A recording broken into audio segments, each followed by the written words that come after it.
Welcome to Big 20, roundtable discussion where GMs from all walks of life discuss gaming and field questions from viewers. Hosts this week are...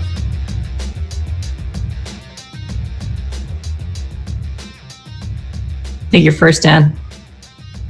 Oh, I'm sorry. I didn't hear him say my name. I'm Dan from Fear the Boot. You can find our show at feartheboot.com. I am Scrim. You can find me on the Shadowcasters Network every other Monday. And I'm Pete. You can find me at Gnome Stew. I'm a staff writer there. I also make games as Imagining Games. My premiere game was Dream Chaser. This episode, we are talking about keeping a schedule.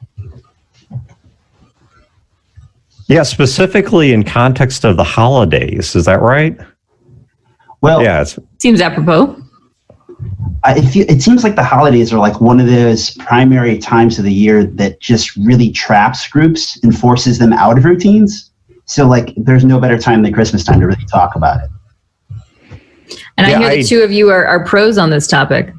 The pros insofar as this is like being repeatedly into debt collection. I don't know if there's anything to be proud of here, but pros in that we've had so many games fail around the holiday times that we've had to learn how to adapt and survive. So have you found that holidays themselves derail the game completely? Is that what you've experienced? Within our group, yeah, because we tend to game, historically, we gamed about once a week. We've now cut back most of our games every other week. But what is the average when someone has a habit? I think the chances of them recovering that habit after having only failed it twice starts to drop to like a near 0% recovery. Like let's say you work out on 3 times a week. And you skip it once, you're in a little trouble. You skip it twice, you're probably falling off the horse. So yeah, you go through the holiday season between Thanksgiving, Christmas, New Year's, plus all the related things. So, well, Thanksgiving, maybe 2 or 3 holidays if you've got in-laws or a step family. Christmas, if you've got kids, maybe performances, and then work dinners, and if you're at a church, there may be a cantata or something like that to go through, or whatever it is. But, it's basically this season that just leaves your life as scorched earth that goes on from like mid-November through about a week or 2 into January. Yeah, and, one of the big things I was thinking about is, what sucks is when you start a new game and you get all this energy and people really buy into it and they get really excited. But as soon as a game starts to falter, that momentum shifts to players beginning to doubt your game, whether it's your game, other players attending. Will the GM be ready? Will we actually play this week? Is this game going to die? And it's a downward spiral. And so when the holidays come and so many games have to go on break, it just kind of opens the door to something like that. And us thinking about how maybe it's even more important now than ever to stick with our game if we can. So when you say a game loses momentum, you mean in terms of scheduling, not necessarily in-game content? Exactly. Yeah. Okay. I think there's also an emotional momentum that gets lost there. Have you ever been playing a video game, watching a TV show, whatever, just anything that it's not one dose entertainment. It's something you have to do across multiple sittings. You get partway into it and then life pulls you away and you decide to pick it back up again a year later. And you're not in the flow of it. You don't remember where you were at. You don't remember what you were invested in. And you just end up starting it over. You have to re-pick it up from the beginning to kind of build up that takeoff speed. And I think role-playing games suffer from the exact same thing, that you step away from them for too long and people forget what was going on, what they were playing. They may even lose some of that emotional investment in terms of the story and characters. They just don't feel it anymore. They don't care about it anymore. Yeah, that's very true. That's very true. You kind of forget too. I used to always write write-ups for my games for those who couldn't make it. But I had a pretty lenient policy for when people couldn't make the game. But I'm curious about your experiences with that. If you have one player who can't make it, do you cancel completely? Unless that player is really, really important to the next installment of the game, no, our rule's down 2, we cancel. Down 1, we continue. And I think that's critical. Too many groups, that's kind of one of the downward spiral effects, is the players then quickly start guessing if so-and-so is going to make it this week because we really need them for the next part of the adventure or the key character. But if you stall 1 week, 2 weeks, 3 weeks, that game's dead. Yeah. And unfortunately, it becomes a thing with you as the game master for whatever continuing campaign it is. Does that change how you prep? Because it becomes a thing if you can't get the scheduling dialed down. Mm-hmm. Which sucks because if it changes how you prep, it might change like the level of intimacy for players to GM or to players into getting immersed into their characters. So there's a lot of doors that can kind of close if you can't get scheduling held down. Not to mention, you don't want to be the person chasing after everyone. Oh, that's for sure. You will burn out. That's a different kind of GM burnout, So.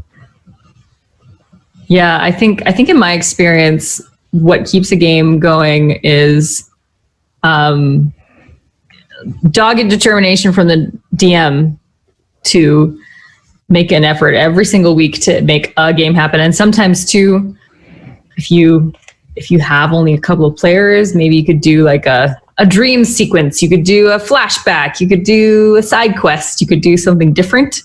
But I think even just having it keep going every single week, you're totally right about Dan about the losing the habit. As soon as you start to slide, it's. Yeah, I had a couple of notes here on things that we found that help, and actually, you just hit the second one on my list, which is treading water. You just find something to keep the game going, even if you have to pause the main plot. You can chase a side plot. Okay.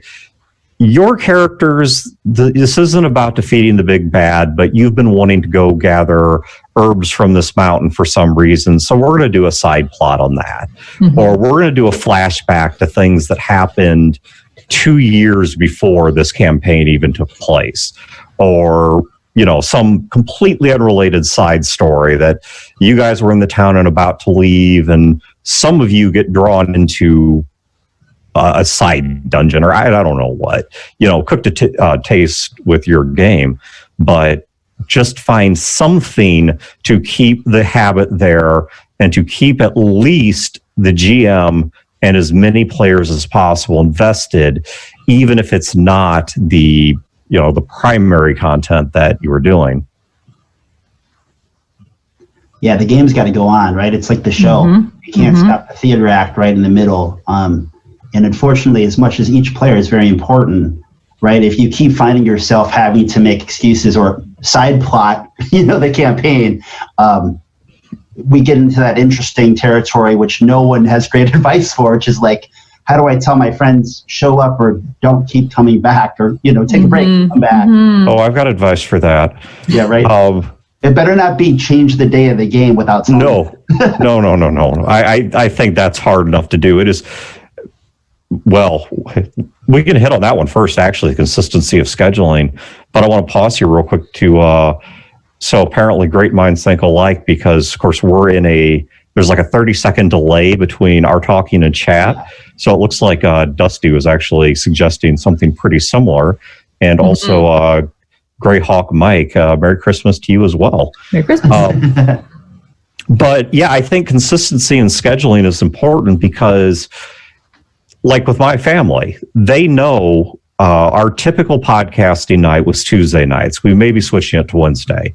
But my family and my friends, they all know Tuesday nights I'm not free.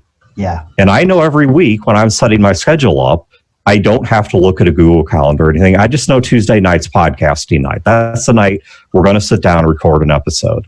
And the same thing's true for gaming. If with our Skies of Glass game, which is a homebrew post-apocalyptic game, we play it every other Thursday. So if somebody says, Dan, are you free on a Thursday? I know I at least need to check my calendar first. And if we shift that, especially from week to week, I think it is far easier, especially for the more scatterbrained people, to have trouble keeping up with that, to not know and to make secondary or tertiary plans on that day, simply having not remembered that was the game day. So I think, consistency, if at all possible, is key.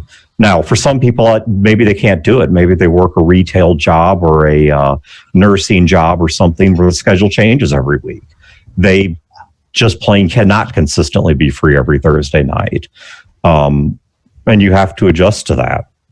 One of the cool things I heard when I was doing some research, looking at previous Gnome Stew articles to make sure I wasn't repeating stuff that had already been said, was some groups talked about even scheduling multiple nights in advance. Like if you know your group is difficult, like at the end of the session, we don't plan just next session, but we plan like the next 3. People have shifting schedules where that can lend itself to it. Yeah. And I think it's fair to expect the people in the group to take a little bit of responsibility. I mean, come on, in the age of things like Google Calendars and such, if you're the type of person where you are scatterbrained, have a day planner. Whatever works for you, a day planner, an electronic calendar, have something. Note when the game is. Take some responsibility for your life, because it's not just you're screwing up. I mean, especially once you get out of your, high school years where you may or may not have a lot of free time. Once you get to the point where you're holding down a job and kids, and the kids are involved in 25 things, you got this going on, that going on. It's not just your night. You are asking other people to make a commitment to be available and to be free. And if you blow that off, you have screwed several other people. And not to be too harsh here, but I think that's a very disrespectful thing to do. I mean, make at least some, yes, accidents are going to happen, things are going to come up, but at least make some genuine attempt to get this down. Yeah. Well, and like you said, I think that's why it's so critical to try to, at least if you can, pick a day, right? Have that day that's every week. Because anything you can do to help that group each know, like, oh, it's a Tuesday, I got to check my calendar, I have to pay attention to that.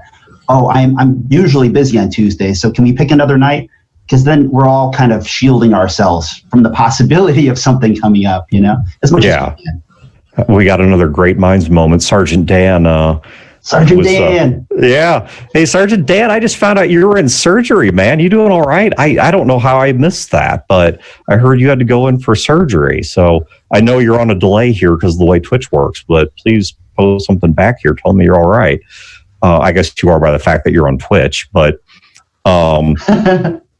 so does anyone have any other points where we're at now? Because if not, sorry, my laugh was at Dusty, not at Sergeant. I wanted to address that one. Dusty, yes. What about people who can't commit because plans stress them out? Parentheses, the guy I play with have commitment issues. Yes, they are all single. So there's a couple things about that.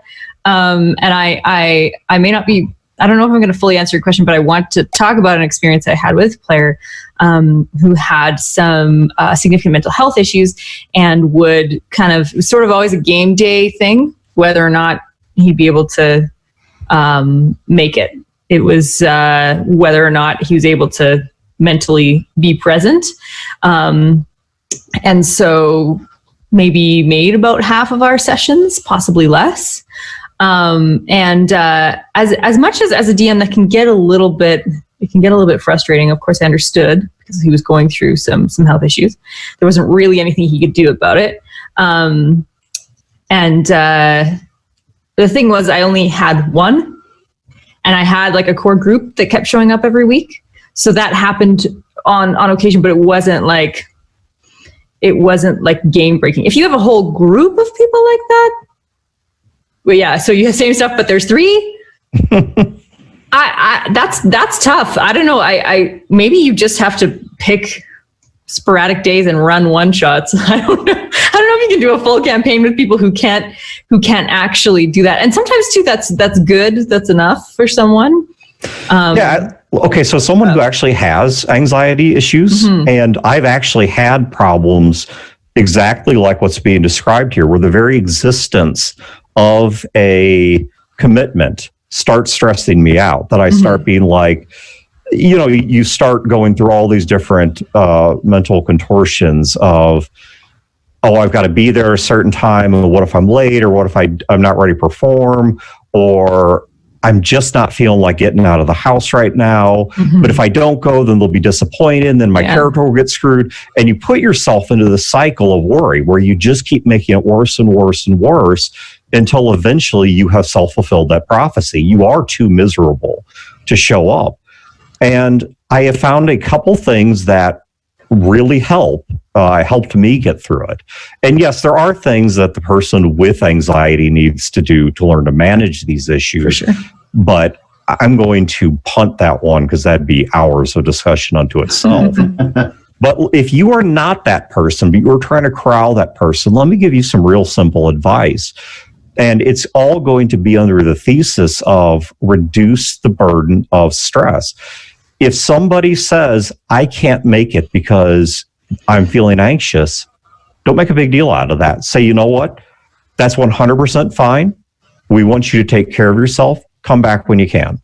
Now, that may mean you as a game master have to have some tentative plot elements where if so-and-so is here, I really want to involve him or her, and this is how we're going to do it. But if they're not, and there's a decent chance they won't be, if this is my plot can't hinge on this. It's got to be a plug and play optional thing to be in there. Or maybe do something episodic. Some games are better at this than others. A game like Star Trek is wonderful for episodic gameplay. Each game or each every 2 or 3 games is a different mission. And if Bones isn't in this episode, then Bones isn't in this episode. Or if you're playing D&D, maybe instead of one long ongoing campaign, there's a series of things that they do for the king, and each one is relatively short in story arc.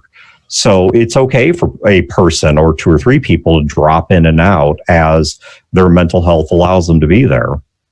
Yeah, Dan, I mean, the follow-up here is how hard are you on them when it comes to like long-term? I mean, is it a conversation where you're like, well, we know that this can happen, and I want this to be a safe place for you. I want to be there for you. I want to make sure that it's a game and you have fun.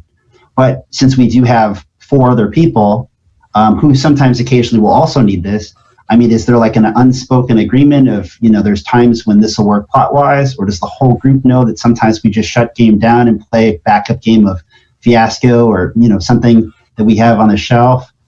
Because, for any of us who run long-running campaigns, obviously this, if this can pop up at any time, I don't know how often you could really shelf the game, Yeah, and I think this is where it comes back to the person that has the issue to accept. And I want to say responsibility, and I want to be very careful here to distinguish fault from responsibility. There is no. I gave you the hard question because it came up, right? Yeah, right. I think it hinges on that distinction that the internal perception that the person with anxiety has, and sometimes the outsiders will have toward that person, is they start to see it as fault. They start to see it as, this is creating a problem. I am the source of a problem. They are the source of a problem. And it becomes emotionally charged. And that only makes it worse. And I think the advice that I would give is you don't make it an issue of fault, but you do make it an issue of practicality and responsibility. And I think that's a very fair thing. When I was going through one of my phases where my anxiety was really, really bad, I had one job in particular where the job had a terrible schedule and it was incredibly stressful. I mean, it really did damage to my life. And some people had to come to me during that time and say, look, we just can't count on you to be there. You're welcome if you can show up, but you have to understand that, we can't pause the game every time you're not available or have the primary plot center around you and your character-related NPCs and such. And I had to take enough responsibility to say, that's fair. As my friends, you're still including me, but you are not making me the fulcrum upon which this game moves. And if the person with the issue can't accept that, I feel bad for them. I feel a lot of sympathy for the issue they have, but your issue does not excuse a different form of toxic behavior. Yeah. And I think too, there's creative solutions around these things. So say you do have somebody who shows up 1 out of every 4 games and you have a core group of players, then it's your world, make whatever rule you want. Maybe they are, for some reason, phasing in and out of different planes. They have some sort of weird thing. They were implanted with a gem in their spine when they were a baby. I don't know. And they just like phase in and out. I had, when I first ran a campaign, I had a newborn baby. So I made him a god in my campaign. And so when he would cry at night to be fed, I'd have to leave for like 20 minutes.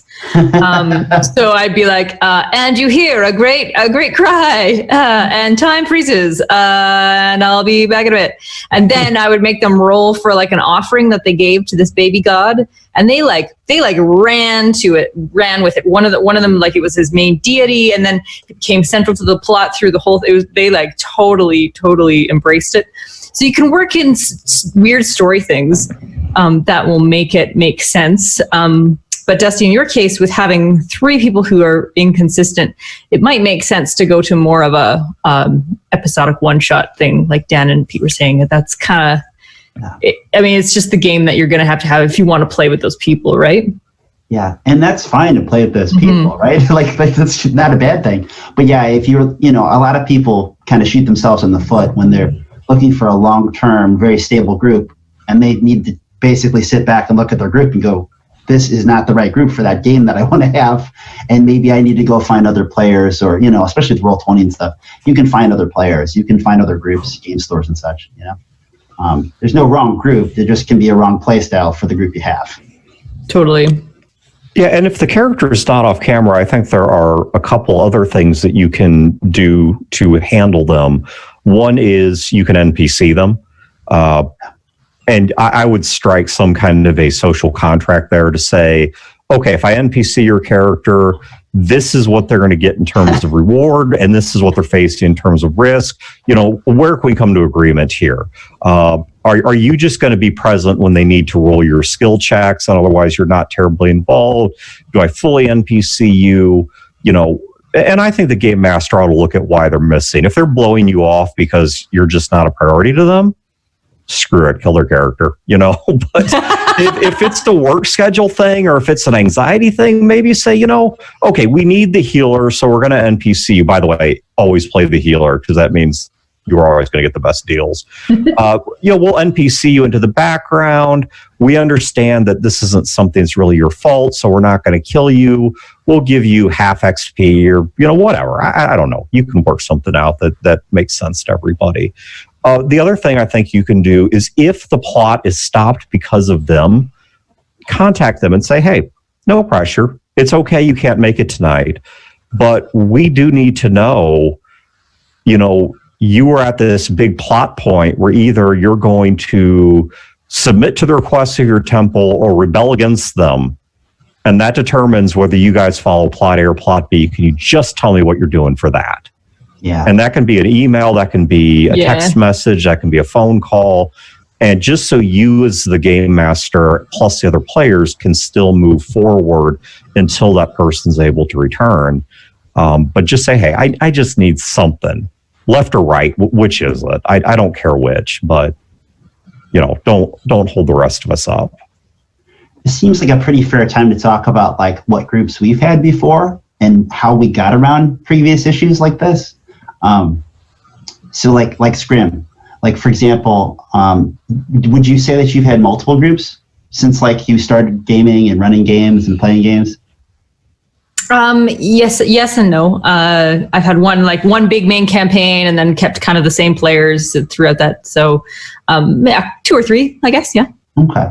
When you look at the groups, I'm sure that they had different sort of makeups when it came to scheduling.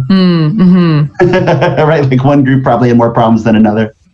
Totally. Well, I my very first game, the game master introduced me to the camera panning concept. Like someone wasn't there, like if one person didn't make it, we kept going and just sort of panned the camera over them.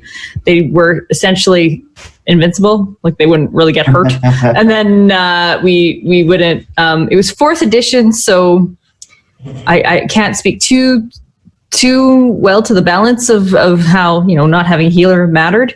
Because it was my first game and I was very lost. I started at like level 21. Wow. Yeah, it was crazy. I did not make my character. My friend made my character, and I was like, this is really fun. What do I do next? Which power have I used? I made all my cards for all these. Anyway, that's another story. But yeah, it got to the point where a couple people just sort of started flaking every week. And so this game had been going for 4.5 years, and they just had cycled through all these people. There's only 2 original members from it. So they had like a very sort of stable group. And then like people would flake out and then other people would come in. And so it kept going because the DM wanted to keep it going. So that was one example of, and that was kind of, I liked that idea of you just sort of pan the camera because, they're just sort of there and we don't really need to get into too much detail about why they're not doing anything. What about you guys? So go ahead, Pete. I was like, Dan, I know, like from listening to Fear the Boot, I know of at least 2 core groups that you've had, maybe 3 now with Skies of Glass. I don't know if that counts, partially different. In terms of current gaming groups I've got, it's really just the Skies of Glass one. Over the course of my life, man, I'd have to think through it. I've been gaming since 88. So I'll just say several. I don't know an exact number. I'd have to think through it. But I've had several groups. And of course, even within those groups, we'll take Chad as an example. I have been friends with Chad, no joke, since I was 3 years old. I have known Chad longer than one of my sisters by virtue of her having been born a year after I met Chad. So I have seen, even within a single group, phases of life where people that didn't have kids have them. Yeah. And then those kids get old enough to where they're self-entertaining. It went from no kids to a crying baby to a kid in the other room playing Switch and just didn't matter. And so I've seen every side of this. And it's just, you gotta strike that balance of, on the one hand, people have got to show respect and take it seriously. They've got to make an attempt, but the group has to be flexible enough to understand that, as I think it was Sergeant Dan just threw out. He's right. It's just a game. Real life comes first. You got a crying baby in the other room. What am I going to slap your character down because you had a kid? That would show some gross immaturity on my part. If somebody's got a genuine anxiety disorder and they're doing the best they can, they're getting help for it. They're not using it as an excuse to be toxic to the group. Then cut them some slack. It's just a game. These are your friends. We're supposed to be having fun. This is not serious business. Yeah. If it is serious business, then Jack Chick has some reading material for you. But something I found that helps, and it was funny because this was covered on 2 episodes of our show. And the reason it got 2 episodes was on the first episode, I threw it out there, and universally, everyone on the mics shot me down. And Eric, can you just not shake your head? Am I allowed to cuss? Yes. Okay. And shot me down and shit all over me. And then suddenly a year or 2 goes by, and they're like, oh, we should totally do things like this and blah, blah, blah, blah, blah. And I'm like, what are you guys talking about? You guys just crapped all over this. Like, no, we didn't. We never talked about this. I had to pull the episode to show them. But that is gamify the game. All right, here's what I mean by gamify the game. And let me stress that this is for people who you don't think are making sufficient effort. This is not meant for people who have real life issues. Yeah. All right. But gamifying the game is you basically say that for certain activities, I am going to reward you in some sort of game or metagame method. If you give me a character that has a background that's between so many words and so many words, then you get to start with some extra XP or a free roll off the loot table. if you give me some plot hooks that I can use in developing my campaign, then I'm going to give you a starting +1 magic item or something like that. If you show up for a game, then each game you show up for, simply being there is worth whatever's appropriate in the game, XP, Benny chips, fate chips, but you put an in-game or a metagame value to the activities that are necessary to the health of the game. And what you are doing is you're rewarding the people that participate, while you're not necessarily punishing the people that don't participate, except by virtue of the fact that they're not included. So if somebody doesn't show, I don't take XP away from them, but they don't get the 25 or 50 point or whatever bonus that the people who did show up got.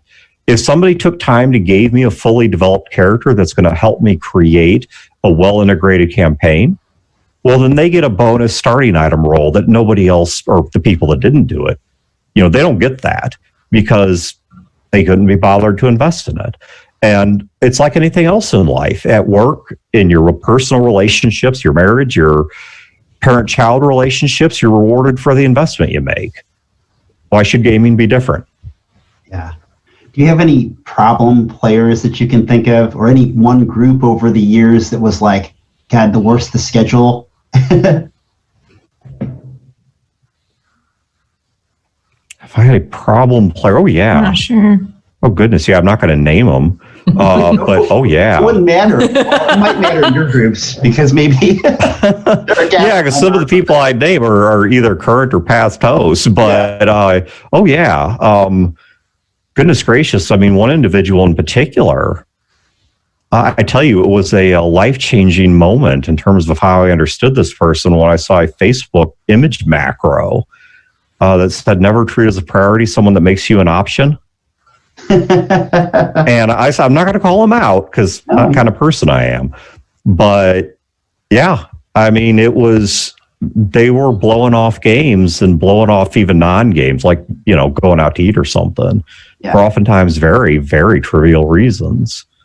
And that was part of why we started developing some of this. I mean, we started off talking about the holidays, but the holidays, yeah, they are a vortex of game killers, but that's not the only reason a person doesn't show. Yeah, for sure. So what about a player, have any of you had this, who really wants to be there, but they, for whatever reason, even if they're there, they're very tired or distracted or unable to really focus? How do you deal with that? Like, sort of more passive participation, where, like, they're passionate, they want to be there, but it just for some reason isn't clicking. Yeah, I know. When it comes to me, there's two things there, right? There's basically figuring out one of two things. If it's the player and their play style, then it is what it is, and that's cool. Like, if that's how they get their fun, right? If they're more casual, and if everyone really, it's like, hey, I'm grabbing a name out of the air for all the Bills that I know. It's Bill. Like, hey, Bill shows up. Bill loves being here, likes being with his friends. He likes, sometimes he brings chicken wings, but we all hang out. He has a good time. He doesn't really get all the way into the RP. He sometimes gets excited in combat. Sometimes he's over there kind of reading a book in between, and it's not a D&D book or a gaming book. Like, it's like fiction or something. But, the other one is that is a person who's going through something, right? So that person gets a conversation.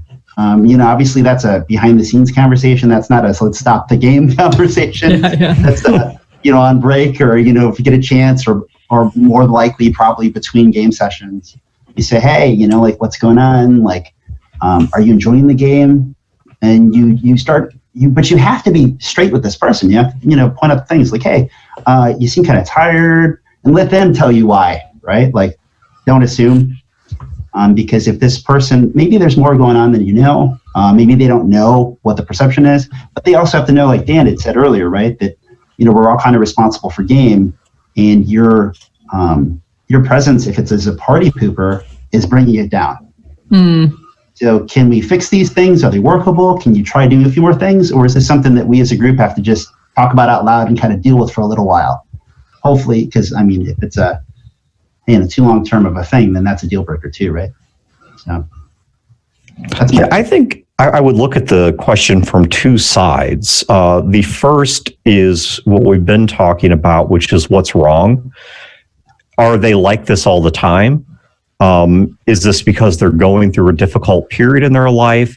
Is it just a bad day? There's nothing wrong with them in general, but they were really tired last night, didn't get a lot of sleep, came in. Is this a difficult phase they're going through? Is this a mental health issue? Or is this somebody who's phoning it in? They're reading a book, they're playing games on their cell phone, they're being just plain rude. And so I think the first thing I would want to know is what's wrong. But there's another question that I would want to try and work out, because I think this would also determine my response, which is, why are they there? Let me explain that. Let's say it's somebody's playing on their cell phone. The reason they may be there is because they don't want to be left out, but the truth is they have no interest in the game. Mm-hmm. And the answer to that is going to be one thing. It might be saying, look, we'll keep going with Bill. Bill, it's cool you like us, but you're being disruptive. This isn't fair to the rest of us. If you want to hang out, great. Let's go get dinner Wednesday night. Let's go mini golfing this Friday, whatever your thing is. But you need to show some respect. Either play or don't be here. But let's say it is somebody who's going through a rough period in their life, who worked a long shift last night, who's dealing with attendance anxiety. This person, even only being there with 25% energy, being there may represent an effort and an investment for them that was a lot harder than the person next to them that's giving 100%. And as a game master, I want to reward that and meet that halfway. And I might do that by trying at times to really put the spotlight on them, to not expect them to jump at things, but to throw something in their lap and say, Bill, somebody approaches your character and is asking you this, let's get you engaged.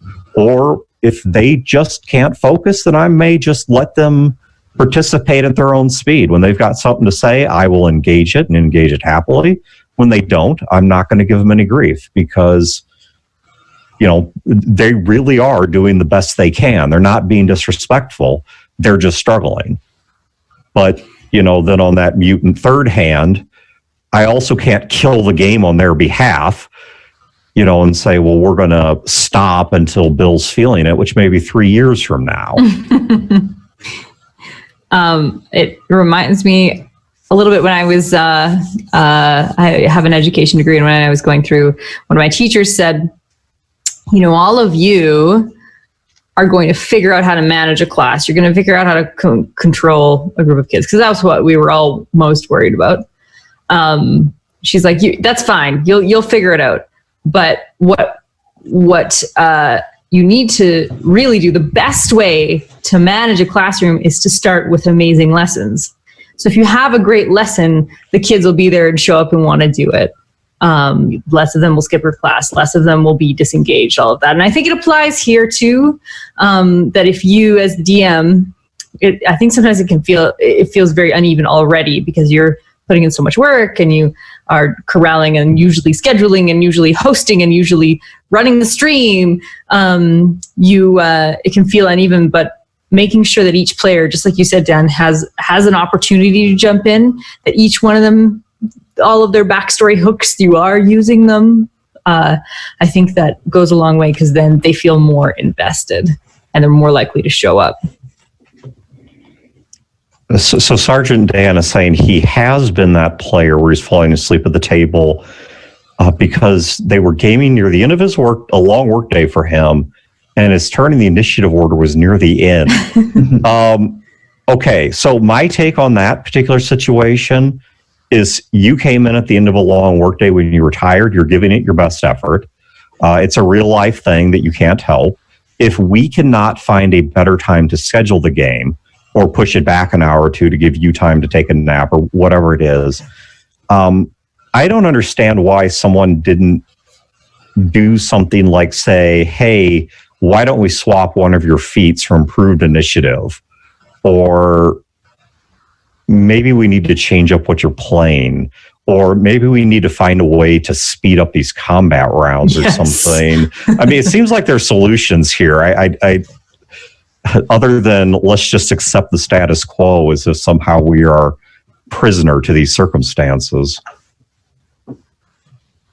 Yeah, quick combats are big in that kind of situation.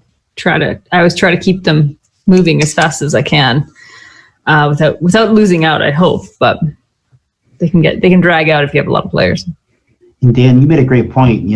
Sometimes it's quick to point the finger of like, well, Dan's falling asleep. Obviously, the game sucks, or but like, when is the game being scheduled? Did Dan even have a say?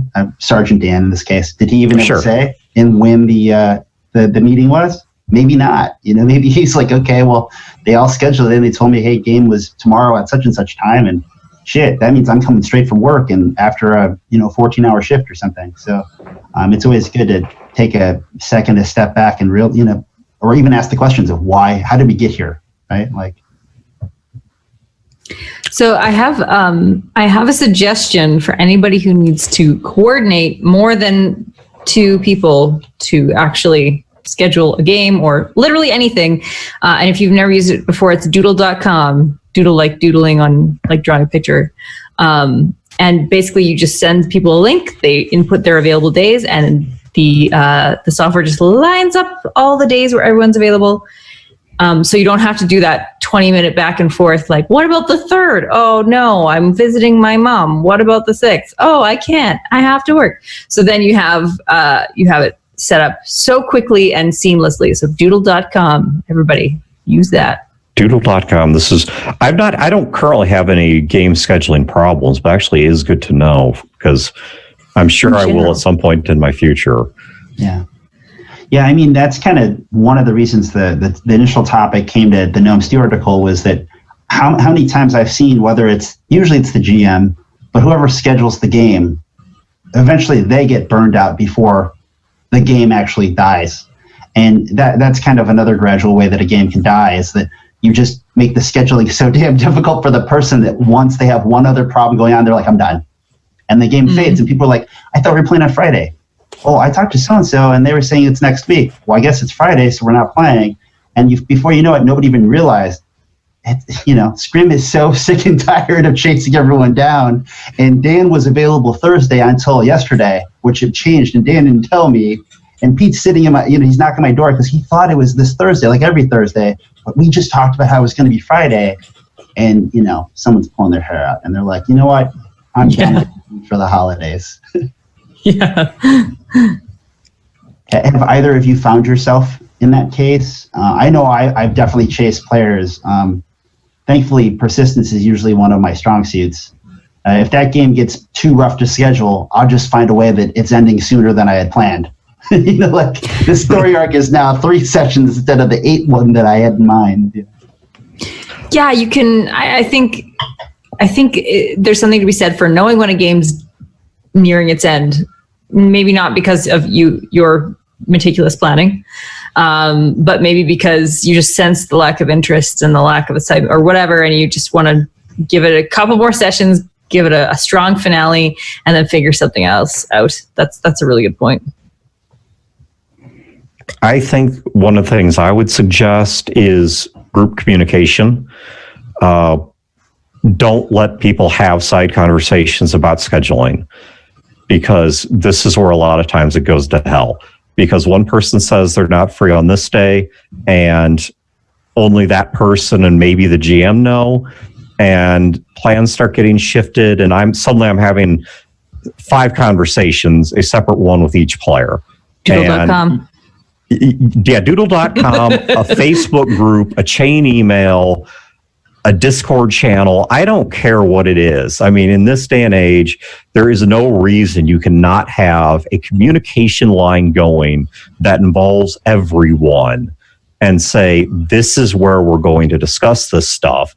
And if somebody says suddenly, I'm not free Friday, everybody saw that and everybody can participate in the solution.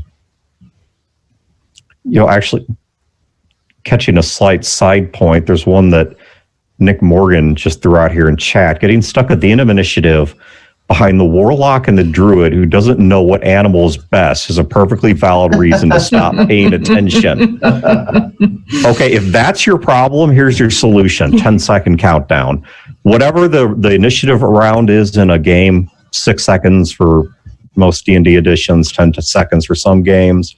When you get to their turn, you be like, okay, what are you doing? 6, 5, 4, 3, 2, 1. Cool. Bob, what are you doing? And you just bounce right past them. If you can't pick something in that amount of time and you are damaging the game in the process, I mean, come on. The game master prepared the entire game. The game master has to know all the rules, all the characters, all the NPCs, all the plot hooks. You seriously cannot read your damn spell list. I mean, really? I'm not saying do this every round, but I'm just saying if you got a problem player, spanking isn't the first line of discipline, but maybe there is a time to put hand to ass. I usually give them I'm like, okay, it's Dan's turn. Pete, you're on deck. You're next, so that they at least are like, if somebody did take 40 minutes with their turn or whatever. Well, no, oh, dear God, no. But at least they're like, oh, yeah, I'm next. Oh, okay, where am I? What's happening? So Eric, who's the passive-aggressive presence in this show, because he doesn't appear on the show, but he's talking in chat, said that I did that to him just the other day, which I did do. Except, Eric, in your case, it wasn't to push your reaction. It was to avoid a group consensus. I didn't want the other players telling you what to do and turning what should have been a snap decision into a well thought out, well planned, well orchestrated moment. Nice. And so the countdown was actually to shut everyone else up by creating the illusion of pressure on you. You got out of that one real quick there, Dan. That was good. That's good. So I don't know. I think my main thesis on this, I guess we started off talking about difficulties in scheduling games, and we started talking about the holidays, and as we're here now, I guess in the last, 10, 15 minutes of the show, I really think the biggest piece of advice I can give is you've got to keep the game alive. If you can do side games, do side games. If you can do one shots and you know what, it's only with individual players, then do it. If the game master is not available, players, I know it's kind of nerdy. In fact, I know it's really nerdy, but we're playing role-playing games, so get over it. Swap some emails in character or kick around some theories about what you think the big bad's plan is. Just do anything to keep that game alive. Yeah. Go onto the Discord channel or the Facebook group your gaming group has, and if they don't have one, create one. And say, hey, I just found this picture, and I this is totally how I picture that one NPC. This is what Boblin the Goblin totally looks like in my head, is this guy right here. Or, Castle Malvincroft. I totally picture this. But just something to keep that moment alive in people's minds, to keep them invested in that momentum. Anything. And surely there is something you can do. Side RP, one-shot games, side quests, discussion, just anything. And that may lead us into the next part is that, one common backfill is the one shot, right? Is the side game, which is a good idea, but obviously can eclipse your own game, given at what point you install a side game. And I think that's really key is I think if you install a side game and it's like, hey, the campaign is going great and we're like on session 3 and everyone's still high and mighty on it, everyone's having a good time, like your side game's not going to kill it. But if we're, a year in or 4 months in, we have spotty attendance. We've done a lot of side games side quests in our main campaign because key players keep missing. Occasionally the GM is not prepared because the GM really didn't think we were going to play that week. That's when your side game eclipses your main game. So it's great to install one early or even set the expectations so players know, because like what Dan was saying is like, it's game night. Like you got to play. Like if people don't show up, you still got to play, because it only takes so many sessions of that or so many nights before people aren't really thinking about coming. They're actually starting to think about like, I kind of hope it doesn't happen tonight because this new movie came out. I kind of hope it doesn't happen tonight because I'm tired. I kind of hope, and you don't want that negative mindset, because once that's in, that's just difficult. Unless you do have a lifelong group, But I know from my own experience, some of my lifelong groups, like I had to leave, like I had to go find other people because, and some people I know in the chat and some other people I've talked to, there's plenty of people like, well, a lot of times we don't play anymore. We just talk. And that's not necessarily bad. It's just one of those things. But if people came and set aside the time to play and they don't actually play anymore, clearly that's something that's going to weed out more players too. So I would also suggest if the GM, for some reason, and I'm going to presume if the GM is the problem, this is either a new thing or a phase in life. If the GM is habitually the problem, he or she should not be the GM. Yeah. But let's say you're just going through the holiday season and they've got work things and family things and in-laws and step family and kids stuff that just annihilates November and December. Fine. I think they need to unpucker a bit. There was a D&D game that I was in that we talk about quite a bit on our own show, where it was a 4-person D&D game. Chad was running, Wayne, Pat, and I were the players. And I know that if we had gone through a period in that game, there was one point where my character actually wanted to take Wayne's character, who was something of a fop, and kind of harden him up a bit, toughen him up. And if I had said, you know what, because we had a point in the game where like 6 months went by. There was like a 6-month time jump. And I don't mean real world, I mean in game. I mean, at the end of this night, it was January, and we understood the next time we met, it was going to be July. Okay, that was the in-game timeline. And Chad asked us, what are you guys doing during that downtime? Well, if that had coincided with a long break, I could have said, you know what, Wayne, why don't you and I get together? And I'm going to run a side game, and Chad can decide how much of it actually counts for anything. But we're just going to explore a side story about what happens when your foppish character gets drug off by my character's Knoll clan and taught against his will how to be a badass, and just what an absolute comic nightmare that's going to be. Play the Odd Couple show and just have some fun with it, just to keep it alive. Yeah. This is actually something similar to, I think, was it Sergeant Dan who was it who just said this? Yeah, Sergeant Dan just said this. No GM, do what I do. Buy the new book and tell them they're running it. But I don't think you even have to jump out of the game to do it. I think you can do it with the main game. If you'll excuse me here for hogging the mics a bit, there was another one, and I wasn't in this game, but there was one that another gaming group I'm aware of did, where their game was occurring in 2 stories. It was a Dresden game, and they had the main serious Dresden game, but then they had a side game of Inspectors. And for anyone who's not familiar with Inspectors, it's this little like $10 indie game that's it's like a high comedy, high concept, rules light, sort of Ghostbusters type game.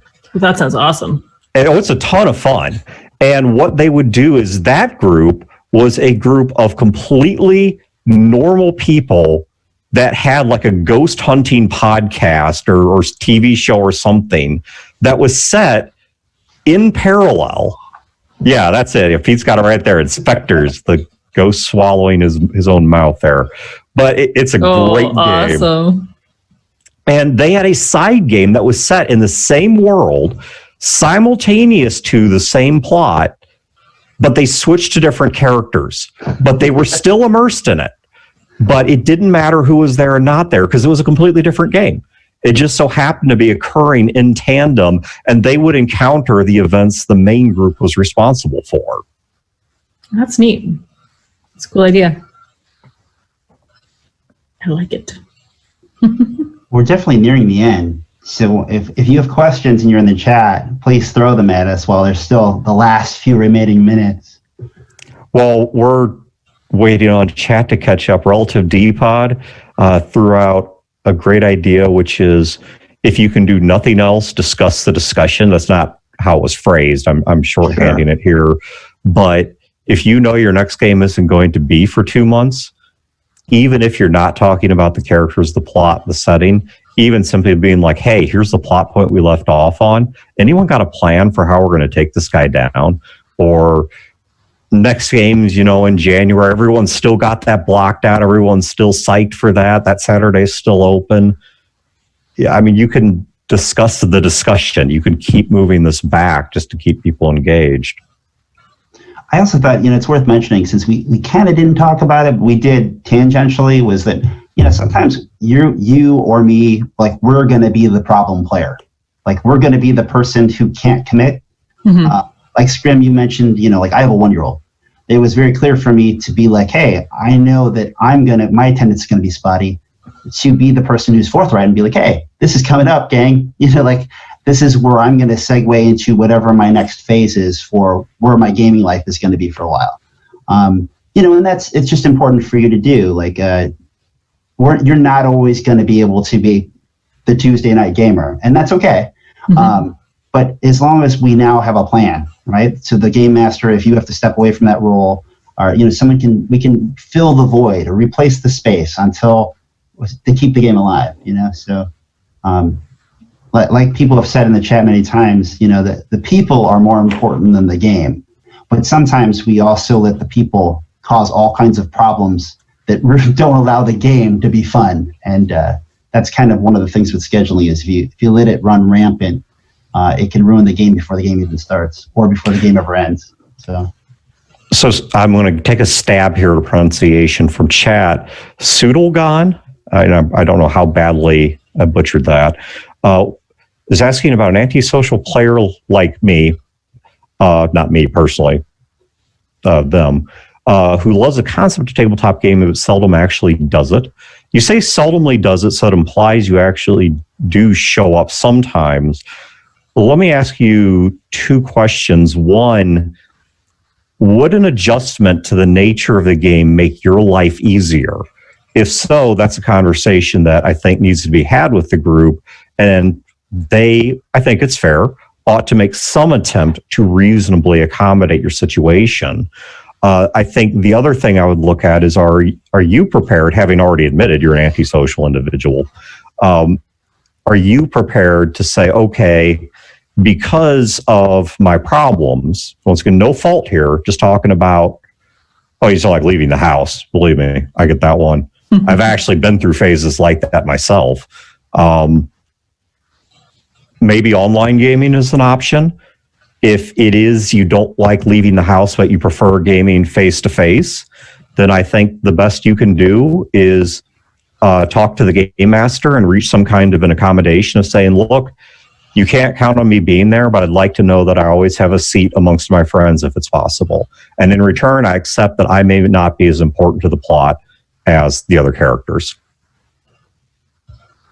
Looks like we're just about out of time for this one, so go ahead and tell everyone where they can find you. They can find me at feartheboot.com. Real easy to spell, exactly like it sounds. Yes, I am Scrim, and you can find me every other week generally on Shadowcasters Network, although we're a little bit pausing a little bit because of holidays. And on Twitter at Scrimerva. Okay, and clearly you can see at Vembranner, which is my old Twitter handle up there. But you can find most of my stuff at imagininggames.com. Primarily news is updated at Imagining Games on Facebook or the Dream Chaser RPG group. And clearly this was brought about because of my recent Gnome Stew article, Don't Doubt Your Gaming Group. So you can find that at gnomestew.com. All right. Thank you, Pete, Scrim, and Dan for hosting this week. And thank you to Sergeant Dan, Nick Morgan, Relative D-Pod coming in strong with some good questions. Sutalagan, if I pronounced that name right. I don't know if I got that one right or not. And then Dusty, as always, coming in strong with the first question of the night. So thank you so much to everybody for joining us. Next week's hosts are Chris, Chad, and Pedro. And thank you all again for watching. And we'll see you again next week. Bye.